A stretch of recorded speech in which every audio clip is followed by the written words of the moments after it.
जो भी आपने व्रत रखा है, आप उस व्रत में क्या करें कि सबसे पहले सुबह जल्दी उठ जाए। अब मोबाइल ना दे के जाओ, अपन ले जाओ बस। यहाँ एक लास्ट टाइम ना लगे को के मोबाइल। और आज पूरा दिन आपको भगवान को ही समर्पित करना है। सवेरे जल्दी उठें, स्नान करें, स्नान करके सुबह पूजा में लगे। पूजा जब हो जाए तो ध्यान लगाएं, आंख बंद करें और भगवान की छवि का दर्शन करें। भाव बनाइए कि नरसिंह भगवान खंबे से प्रकट हो रहे हैं। भाव बनाइए कि प्रहलाद जी नरसिंह भगवान की गोद में बैठे हैं और आप भी भाव बनाइए कि मैं भी वहीं खड़ा होकर भगवान के चरणों का दर्शन कर रहा हूँ। भाव बनाइए कि यशोदा माता दही मंथन कर रही हैं और आप देख रहे हैं कृष्ण माँ यशोदा की साड़ी पकड़ कर कहते हैं, माँ भूख लगी है, दूध पिला दे। माँ ने मंथन को छोड़ा और स्तनपान कृष्ण को कराया। आप दर्शन कर रहे हैं किस प्रकार कन्हैया माँ का दूध पी रहे हैं।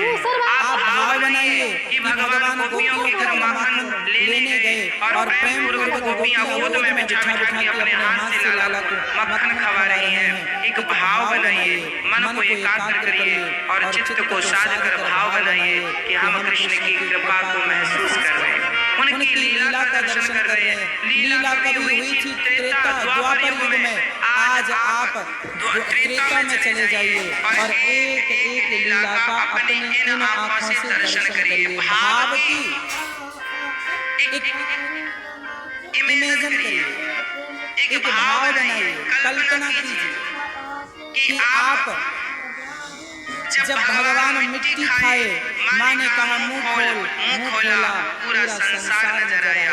आप भी दर्शन कीजिए,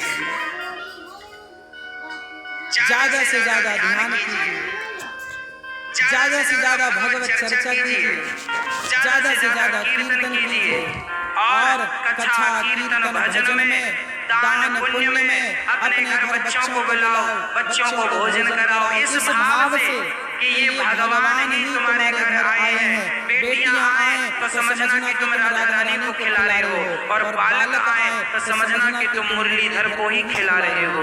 भगवान खा रहे हैं, श्री राधा जी खा रही हैं। उन बच्चों में राधा कृष्ण का दर्शन करने की आदत बनाओ।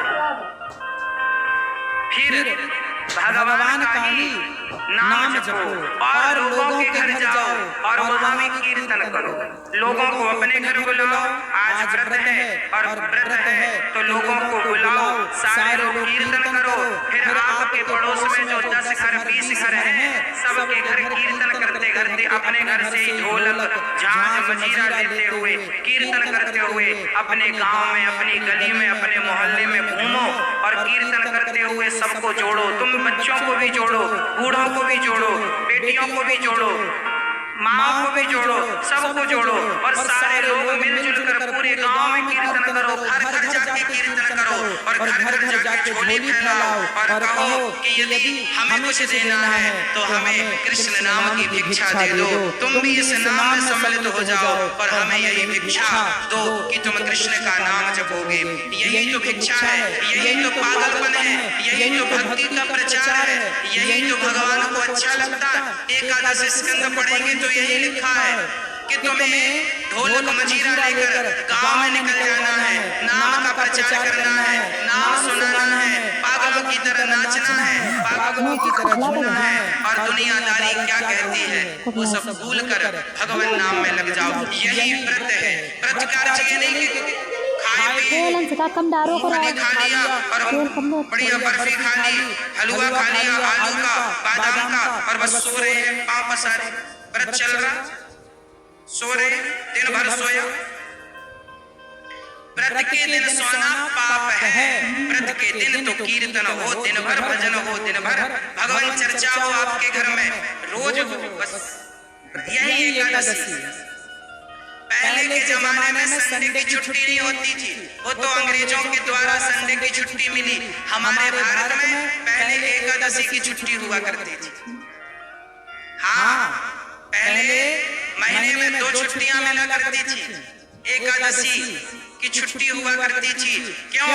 ताकि एकादशी को लोग छुट्टी पे रहे तो घर भर में प्रेम पूर्वक भजन कीर्तन कर सके, इसलिए छुट्टी मिला करती। आजकल छुट्टी मिलती है तो लोग गोलगप्पे खाने चले जाते हैं।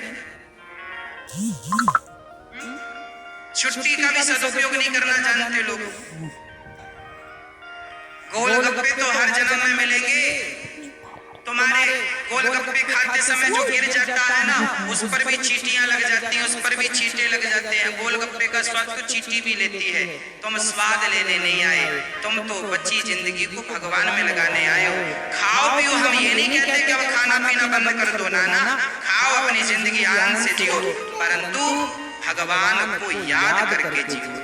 एकादशी का व्रत करते, एकादशी के दिन कुछ नहीं खाते। द्वादशी को अम्बरीश जी पानी पी लिए एक दिन। द्वादशी को, एकादशी को कुछ ना खाओ, द्वादशी को चावल खा के ही व्रत को पूरा करना चाहिए। जल पीकर पूरा किया।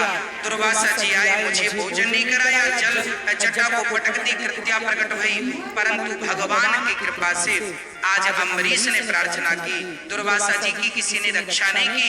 भगवान को कोई गालियां दे दे तो शायद भगवान माफ भी कर दे, पर भक्त का अपमान किसी ने कर दिया तो माफ नहीं करते। इसलिए आज भगवान स्वयं